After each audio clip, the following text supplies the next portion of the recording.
Jackie Ignacio, as known as Jackie TV, isang small forward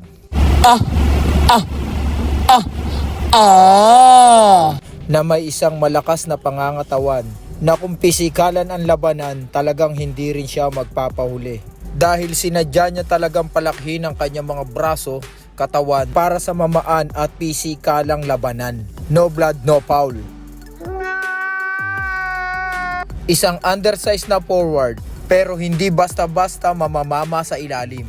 Dahil siya ay marunong talagang bumax out at yun ang pinaka-specialty niya.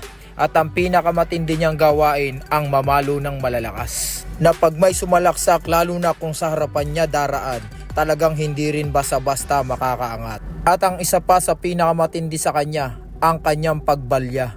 Talagang pag mas maliit ang kanyang bantay at lelembot-lembot, pupulutin sa kangkungan. Oh my God! Wow! At hindi rin matatawaran ang kanyang sipag at dedikasyon sa depensa dahil talagang sabay kung sabay at walang takot sa foul. Lumaki siya na hindi naman talaga forward ang laruan. Nagsimula siya noon bilang shooting guard at talagang scoring machine din ng bawat team na kanyang napaglalaruan. Pero dahil umiidad na at medyo bumabagal na, iminaster niya ang pagiging forward position. Kaya kung mapapansin yung mga idol, marunong din talaga siya mag-dribble at umatake sa basket. Pero ang pinakapaborito ng bawat nanonood sa kanya, ang kanyang pag-low post.